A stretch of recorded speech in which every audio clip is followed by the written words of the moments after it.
کرتا ہے، year phone کا استعمال کرتا ہے، اور وہ اس کا اتنا عادی ہو گیا کہ وہ کھا رہا ہے تب بھی موبائل یوز کر رہا ہے، پی رہا ہے تب بھی موبائل یوز کر رہا ہے، کسی دوسرے سے بات کر رہا ہے تب بھی موبائل یوز کر رہا ہے، اور تو اور حد ہو گئی۔ امریکہ نے ایک سروے کیا تو کثیر تعداد میں وہ افراد ہیں جو بیت الخلاء میں بھی موبائل چلاتے ہیں، وہاں بیٹھ کر بھی وہ موبائل چلاتے رہتے ہیں، وہ اتنے عادی ہو گئے۔ تو ایئر فون کثرت سے استعمال کرنے کی وجہ سے امریکہ نے یہ سروے کیا کہ کانوں کے اندر کے جو پردے ہوا کرتے ہیں اس پر براہ راست آکسیجن نہیں پہنچ پاتی، جس کی وجہ سے سننے کی صلاحیت انسان کے اندر کم ہو جایا کرتی ہے، اور دماغ کے ٹشوز پر اس کا بہت گہرا اثر ہوا کرتا ہے، جس کی بنا پر یادداشت کمزور ہو جاتی ہے اور دماغ کمزور ہو جایا کرتا ہے۔ ورلڈ ہیلتھ ویلفیئر آرگنائزیشن نے ایک سروے کیا اور اس نے یہ بات اس میں ثابت کی کہ اس کی جو شعاعیں نکلتی ہیں اور وہ مسلسل کثیر مقدار میں جب انسان کے ذہن پر پڑتی ہیں تو وہ اثرات ایسے ہوا کرتے ہیں کہ ان سے برین کینسر ہو جایا کرتا ہے۔ تو یہ اس کے اور بے شمار اس کے علاوہ یہ تو مختصر انداز میں یہ کیا کہتے ہیں جانی نقصان جو ہوا کرتے ہیں وہ آپ کے سامنے رکھے گئے۔ مالی نقصان آج کے دور میں ان سے کتنا زیادہ ہے وہ آپ جانتے ہیں۔ انسان اگر ضرورت کے مطابق اس کو استعمال کر رہا ہے تو 5,000 روپے والے موبائل سے اس کا کام چل سکتا ہے، لیکن آج کے دور میں یہ چلن ہو گیا کہ 50,000 روپے والا، 60,000 روپے والا، 1,00,000 روپے والا موبائل استعمال کرنا انسان اپنے لیے فخر سمجھ رہا ہے، اور اگر وہ اس سے کم کا استعمال کرتا ہے تو وہ اپنی توہین محسوس کیا کرتا ہے۔ یہ عجیب و غریب معاملہ ہو گیا۔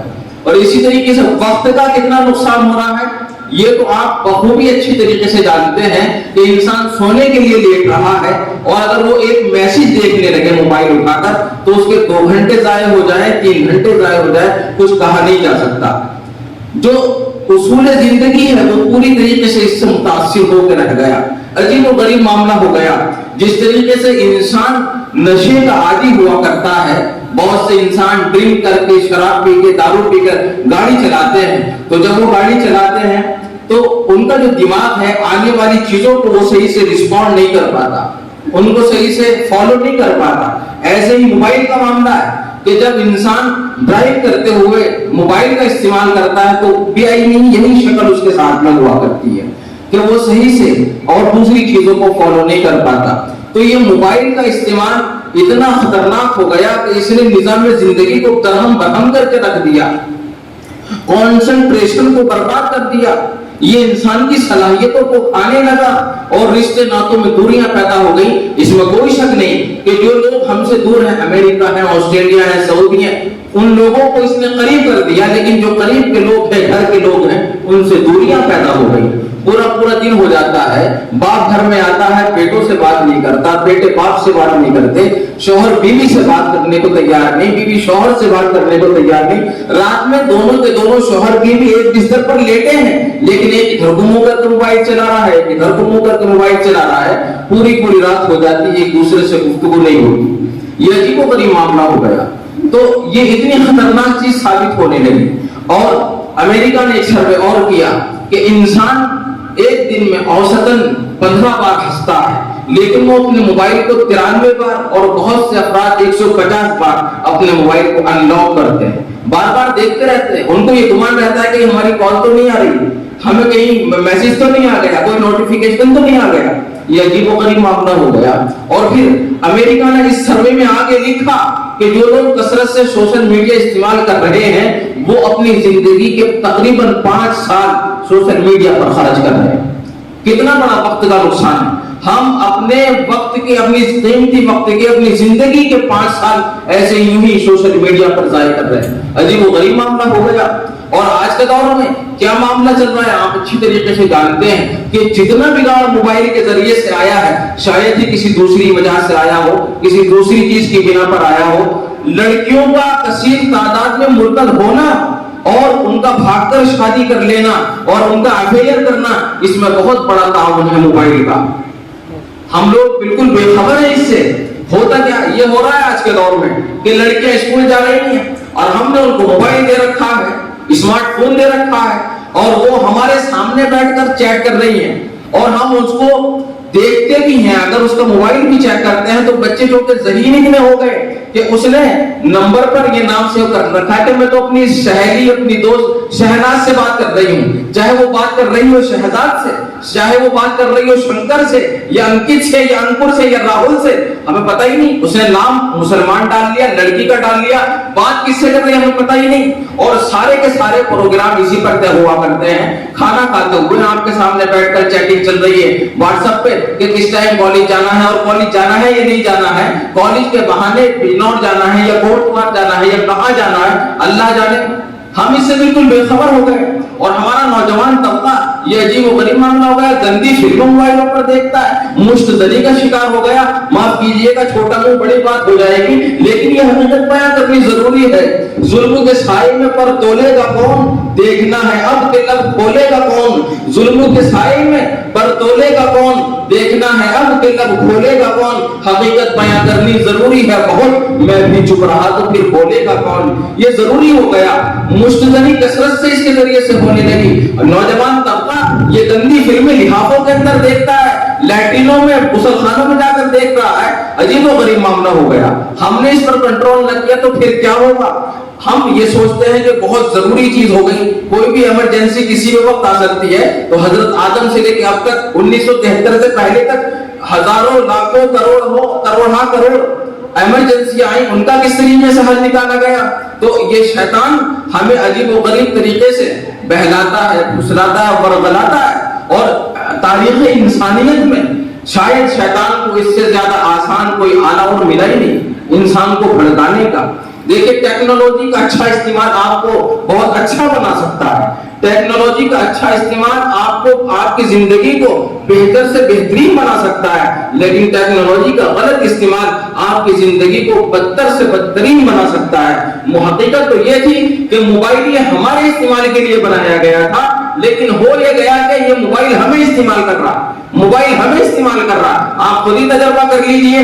کوئی ہم سے آ کر کہے کہ بھائی ذرا فلاں جگہ چلنا ہے, میرے ساتھ آپ کو چلنا پڑے گا. اگر ہمیں کوئی ضروری کام ہوتا ہے تو ہم اس سے معذرت کر دیتے ہیں کہ بھائی ہم آپ کے ساتھ میں نہیں جا سکتے, ہمیں ضروری کام ہے, اور ہم اپنا وہ ضروری کام کرنے لگے. اور پھر کوئی کال آ جائے, کوئی میسج آ جائے, ہم اپنا وہ ضروری کام چھوڑ کر موبائل میں لگ جاتے ہیں. یہ عجیب و غریب معاملہ ہو گیا. جس کام کو ہم 5 منٹ میں نپٹا سکتے ہیں اس میں کافی تاخیر ہو جاتی ہے موبائل کی وجہ سے. تو اس کا اچھا استعمال وہ اچھی چیز ہے, لیکن اس کا جو مس یوز ہو رہا ہے وہ بڑی خطرناک چیز ہے. ہمیں سدھارنا ہوگا, سنوارنا ہوگا, اپنی نسلوں کو سمجھانا ہوگا, ورنہ بہت تاخیر ہو جائے گی, بہت دیر ہو جائے گی. یہ ہر اعتبار سے نقصان دہ. اور میں یہ بات بھی کہنا چاہوں گا کہ اس موبائل کے ذریعے سے غیر مقلدیت کو بہت زیادہ فروغ ملا. اس نے اپنی جڑیں مضبوط کر لی. جو غیر مقلد حضرات ہیں وہ اس پر محنت کرتے ہیں, نوجوانوں پر محنت کر رہے ہیں. رات کے 4-4 بجے تک وہ اپنے مضمون شائع کرتے ہیں اور نوجوانوں پر اپنے اثرات مرتب کرتے ہیں اس کے ذریعے سے. تو یہ معاملہ عجیب ہو گیا. تو ہمیں آنکھیں کھول کر جینا چاہیے, آنکھیں بند کر کے جینا یہ ٹھیک نہیں. اور وہ دن دور نہیں ہے, آپ میری یہ بات بالکل غور سے سنیے گا, وہ دن دور نہیں جس طریقے سے ہم سگریٹ کی ڈبی پر دیکھتے ہیں اس پہ یہ لکھا ہوا ہوتا ہے کہ تمباکو سے کینسر ہوتا ہے, دھومپان جو ہے وہ صحت کے لیے ہانیکارک ہوتا ہے. اسی طریقے سے کچھ دنوں کے اندر موبائل پر بھی یہ لکھا ہوا آیا کرے گا کہ اس کا بیجا استعمال, اس کا مس یوز جو ہے وہ صحت کے لیے ہانیکارک. یہ معاملہ ہو گیا. تو میرے عزیزوں آنکھ کھول کر جیو. اللہ تبارک و تعالیٰ نے بے شمار نعمتوں سے ہمیں نوازا, یہ بھی اللہ کی نعمت ہے, لیکن ہماری ذمہ داری ہے, ہمارا فریضہ ہے کہ ہم اس کو صحیح طریقے پر اور استعمال کریں. یہ ہماری ذمہ داری ہے. ہم ہو کیا گیا, ہونا تو یہ چاہیے تھا کہ موبائل پر ہمارا کنٹرول ہونا چاہیے تھا, لیکن اس کا الٹا ہو گیا. موبائل پر ہمارا کنٹرول ہے, موبائل کے اوپر ہمارا ہونا چاہیے تھا, لیکن اس کا الٹا ہو گیا. بالکل موبائل اپنے کنٹرول سے ہمیں چلا رہا ہے اور ہم اس کے اتنے دیوانے ہو گئے کہ ہم اس کے بغیر اپنے آپ کو کیا کہتے ہیں, وہ محسوس ہی نہیں کرتے ہیں کہ ہم پوری طرح جو ہے وہ محفوظ ہیں اور کمفرٹ ہے. ہم محسوس ہی نہیں کرتے اس چیز کو, کیونکہ اس کی اتنی عادت ہو گئی. تو ہر کام جو ہے وہ کرنے سے ہوتا ہے. آپ بڑے بڑے جو کالج ہیں ان کے بڑے بڑے اسٹوڈنٹس کو دیکھ لیجئے, جو کامیاب ہو رہے ہیں, اول پوزیشن 2 پوزیشن لا رہے ہیں, ان کو دیکھ لیجئے. اور جتنے بھی بڑے لوگ ہیں آپ ان کی زندگی کا مطالعہ کر لیجئے, وہ موبائل کا استعمال صرف ضرورت کے مطابق کرتے ہیں اور یہ جو ہمارا نوجوان طبقہ ہے یہ بے ضرورت اس کو استعمال کر رہا ہے, پوری پوری رات سوتے نہیں اور صبح میں پھر اٹھتے نہیں, عجیب و غریب معاملہ ہو گیا. تو خیر اس پر کنٹرول کرنا یہ بہت زیادہ ضروری ہے, ورنہ یہ ہمارے لیے, ہماری آنے والی نسلوں کے لیے بہت زیادہ نقصان دہ. اور ہر کام کرنے سے ہوا کرتا ہے, صرف سوچ لینے سے یا بائی بیلا مچا دینے سے, جیسا کہ آج کے دور میں ہم کرتے ہیں, دوسروں پر تان و تشنی کر دی, بائی بیلا کر دیا, شور مچا دیا کہ صاحب فلاں صاحب یوں کر رہے ہیں, فلاں صاحب یوں کر رہے ہیں, تو اس سے کچھ نہیں ہونے والا جب تک ہم خود عمل نہیں کریں گے اور اپنی زندگی کے اندر انقلاب نہیں لائیں گے, بدلاؤ نہیں لائیں گے, چینجنگ نہیں لائیں گے, تو جب تک سدھار ہونے والا نہیں. آپ علیہ الصلوۃ والسلام نے ہمیں تمام کام کر کے دکھائے ہیں. میں کیا کہنا چاہ رہا ہوں اشاروں میں سمجھ جائیے آپ, کیونکہ حالات کچھ ایسے ہیں کہ ممکن ہے کہ ہو کل زبان و قلم پر پابندیاں, ممکن ہے کہ ہو کل زبان و قلم پر پابندیاں, آنکھوں کو گفتگو کا سلیقہ سکھائیے. آپ کو سکھانا ہوگا اپنی آنکھوں کو گفتگو کا سلیقہ, کیونکہ دیکھیے آپ علیہ الصلوۃ والسلام نے سارے کام ہمیں کر کے دکھائے. گھڑ سواری آپ نے سیکھی, تیر اندازی آپ نے سیکھی, تیرنا آپ نے سیکھا, سارے کام کر کے دکھائے.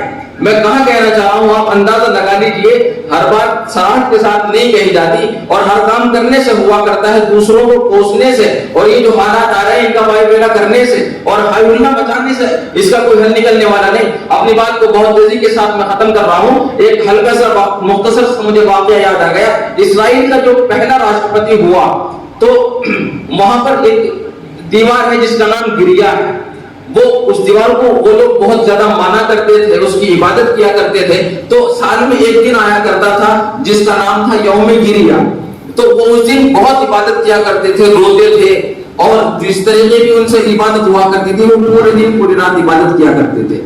جو اسرائیل کا جو پہلا راشٹرپتی ہوا وہ دن آیا, یوم گریا آیا, تو وہ اپنا بریف کیس اٹھا کے معمول کے مطابق جانے لگا. اس کی بیوی نے اس کو یاد دلایا کہ تمہیں یاد نہیں, آج تو یوم گریا ہے, تم کہاں جا رہے ہو, آج تو عبادت کا دن ہے. تو وہ کہنے لگا کہ آپ رکو, میں جہاں جا رہا ہوں مجھے جانے دو.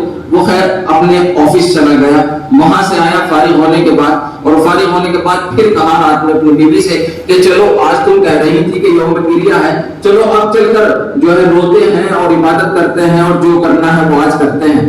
پھر اس نے کہا کہ دیکھیے ہر کام جو ہے وہ کرنے سے ہوا کرتا ہے, بنا کرے کچھ نہیں ہوا کرتا. ان لوگوں نے کام کیا اور اصولوں کو فالو کیا, قانون کو فالو کیا, محنت کی. تو میں نے قرآن کریم کی آیت پڑھی تھی, فلن تجد لسنت اللہ تبدیلا. اللہ تبارک و تعالیٰ نے اس دنیا کو ایک قانون کے, ایک اصول کے, ایک ضابطے کے تحت بنایا. اس میں جو محنت کرے گا, کاوش کرے گا, کوشش کرے گا, اس کو اللہ تبارک و تعالیٰ ترقی عطا فرمائے گا. چاہے وہ صاحب ایمان ہو یا نہ ہو, وہ بحث ایک الگ ہے, وہ بحث ایک الگ ہو گئی. لیکن دنیاوی ترقی کا جو معاملہ ہے آج ہم دیکھ رہے ہیں کہ غیر ہم سے زیادہ ترقی کر رہے ہیں, اور وہ کس قانون کو فالو کر رہے ہیں, کس پر عمل کر رہے ہیں. ہم ان کو دیکھ کر بس صرف تمام کی تمام دنیا بد دعائیں دینے پہ لگی ہے. خانہ کعبہ میں کوئی بد دعا دے دے, مدینہ منورہ میں کوئی بد دعا دے دے, مسجد میں بیٹھ کے بد دعا دے دے. کسی کی بد دعا دینے سے آج تک کچھ ہوا ہے؟ کچھ نہیں ہو رہا. دنیا بد دعا کر رہی ہے, اسرائیل کا یوں ہو جا, جاپان کا یوں ہو جا, فلاں کا یوں ہو جا, کچھ ہونے کو تیار ہی نہیں. تو معاملہ کہنے کا یہ ہر کام کرنے سے ہوا کرتا ہے, بنا کرے کچھ نہیں ہوتا. ہم لوگ سوشل میڈیا چلاتے ہیں, میسج آیا وہ بنا کسی تحقیق کے آگے فارورڈ کر دیا, عجیب و غریب معاملہ ہمارا. بس میسج کی جگہ ہم لوگ لڑ رہے ہیں, سوشل میڈیا کی جگہ ہم لوگ لڑ رہے ہیں. جب تک ہمارے پاس کوئی حکمت عمل ہی نہیں ہوگا, ہمارے پاس کوئی جو ہے منصوبہ بندی نہیں ہوگی, تو ہم لوگ کام نہیں کر سکتے. تو میرے عزیزوں, صرف موبائل چلانے سے اور بائی بیلا کر دینے سے اور خامخواہ کا ہائی ہلا مچا دینے سے کچھ نہیں ہونے والا. اسی لیے آپ اپنی زندگی میں انقلاب لانا چاہتے ہو تو قانون کو فالو کرو, کیونکہ اللہ تبارک و تعالیٰ کا اصول ہے کہ اللہ تبارک و تعالیٰ نے اس دنیا کو ایک قانون کے تحت بنایا, اور وہ قانون کسی کے لیے بدلا نہیں جا سکتا. اللہ تبارک و تعالیٰ کا قانون ہے, جو محنت کرے گا, سلیقے کی محنت کرے گا, اصول اور ضابطے کے مطابق چلے گا, اس کو اللہ تبارک و تعالیٰ عزت و سربلندی عطا فرمائے گا. صرف موبائل تک اپنی زندگی کو محدود نہ کریں. خدا کے لیے چند لائنوں کے ساتھ اپنی بات کو ختم کر رہا ہوں کہ تسکین نہ ہو جس میں وہ راز بدل ڈالو, رکھ نہ سکے جو راز وہ ہم راز بدل ڈالو. تسکین نہ ہو جس میں وہ راز بدل ڈالو, رکھ نہ سکے جو راز وہ ہم راز بدل ڈالو. بڑی عام سی کہاوت ہے, بڑی عام سی کہاوت ہے, تم نے بھی سنی ہوگی, انجام کا ہو خطرہ تو پھر آغاز بدل ڈالو. پرسوز دلوں کو جو سکون نہ دے پائے, پرسوز دلوں کو جو سکون نہ دے پائے، سرہی نہ ملے جس میں وہ ساتھ بدل ڈالو، اور دشمن کے ارادوں کو ہے ظاہر اگر کرنا، تم کھیل تو وہی کھیلو مگر انداز بدل ڈالو۔ وآخر دعوانا الحمدللہ رب العالمین۔ حضرات